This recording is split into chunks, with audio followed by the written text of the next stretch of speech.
I was at this backyard show, and there's a Vietnamese person in the audience, and I did like a 7-minute set. And I talk about being Vietnamese in my set. And there a Vietnamese girl came up, and she was one of the only maybe like 2 or 3 other Vietnamese people at the show. And she's like, I was like, what do you think about me and me being Vietnamese? Because she brought up like, oh my God, I was so happy you're Vietnamese. I'm so happy that you're Vietnamese. Like you really like represented us. You were so funny, and she was very complimentary. And I was pleased. I was like, thank you so much. It's really not smooth at all. I was like, and he's gonna pause right here. Just for editing sake, can you like just tell the whole story? Yeah.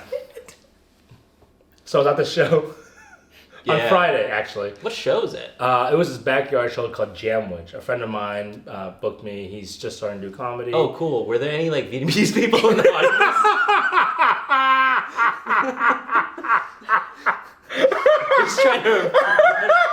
just trying to rush this thing along. Yeah, there were a couple of Vietnamese. That's crazy that you mentioned that because this Vietnamese girl came up to me after the show. Nice. She's like, "You were so funny," and I did like a 7-minute set. And I mentioned a Vietnamese in the set, and so she was like, "Oh, I'm so glad that you're Vietnamese. I'm Vietnamese, and it's like good to have this representation." And I was like, "Great. How do you think I represented Vietnamese people in my set?" And she goes, "Well, you look like someone who eats bánh xèo, but not bánh chưng." What? And I was like, well, hold on, give me. Whoa! I was like, Whoa! Well, what she was trying to say is like Rude. you're generally Vietnamese, but for the more specific holidays, you're not. Like you're seasonal. Like when it suits you, you're Vietnamese. You're Fairweather Vietnamese? I'm Fairweather Vietnamese. That's what she said to me. That's what in the world? She said. I come off like that in my comedy.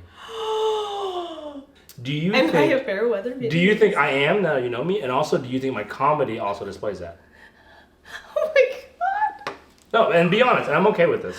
Oh my God! I'm okay with this. I haven't really seen your comedy. I always step out for a cigarette. Am I cosplaying being Vietnamese here? Who's the authority to determine? Yes. There's no authority. Literally, there is no authority. I agree. But also, oh my God, bánh xèo, but not bánh chưng. That is just like. Is that mean? It's just like it's more weird. It's not really, very judgmental. It's I don't like bánh xèo. I also don't like bánh xèo. Yeah. But, I'm okay. I love bánh xèo. Yes. Which one is bánh chưng again? You fair ass weather Vietnamese.